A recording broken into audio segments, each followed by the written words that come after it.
नमस्कार। आप सबको एस्ट्रोलॉजर सक्सेस में स्वागत करते हैं। आज हम चर्चा करेंगे मोती की उपयोगिता, मोती का लाभ और हानि के बारे में। मोती को धारण करने से अनिष्टों का नाश होता है और सुख सौभाग्य प्राप्त होता है। मोतियों का नथ स्त्रियों को पहनने से सौभाग्य बना रहता है। आजकल जब फैशन में नथ पहनना है वो नहीं माना जाता, परंतु शायद ही कोई ऐसी बड़ी छोटी जाति हिंदू घर होगा जिसमें कन्या का विवाह के समय मोती का नथ न पहने।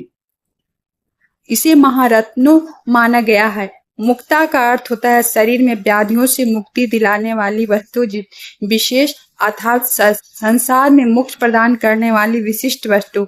हमारे देश में समान धारणा है कि मोती को आभूषणों के रूप में और रोग निवारणार्थ उसकी भस्म सेवन करने से अर्थ, कर्म, काम इन पुरुषार्थ त्रय की प्राप्ति होकर अंत में मोक्ष प्राप्त होता है।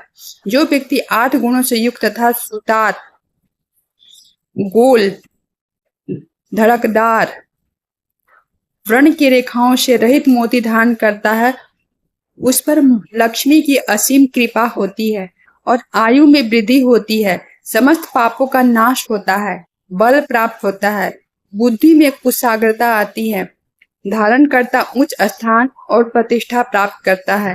मोती छाया युक्त मोती धारण करने से लक्ष्मी की कृपा होती है। अरुण छाया युक्त मोती से बुद्धि बढ़ती है।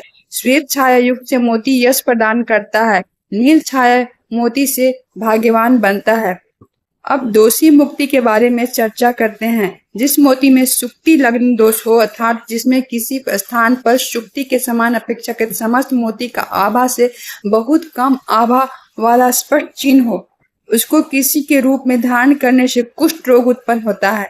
मोती मत्स्याक्ष दोष हो, अर्थात जिसमें स्थान मछली की आंख के समान चिन्ह हो, वह संतान का नाश होता है। जिस मोती को जड़ दोष हो, अर्थात बिल्कुल आभाहीन होता है, उसको धारण करने से आयु घट जाती है। जिस मोती के अतिरिक्त दोष हो, अर्थात मूंगे के समान छाया हो, उसको धारण करने से दरिद्रता आती है। त्रिविध दोष के अर्थात मोती के ऊपर स्तन में 3 गोल रेखाएं हो, ऐसे रत्न को धारण करने से सौभाग्य नष्ट होता है। जो मोती अवृत दोष हो, अर्थात चपटा हो, उसको धारण करने से अपयश की प्राप्ति होती है। अगले एपिसोड में हम चर्चा करेंगे किस भाव में मोती धारण करना चाहिए और किस भाव में मोती नहीं धारण करना चाहिए, और मोती धारण करने को क्या सुख समृद्धि और वृद्धि होती है। धन्यवाद।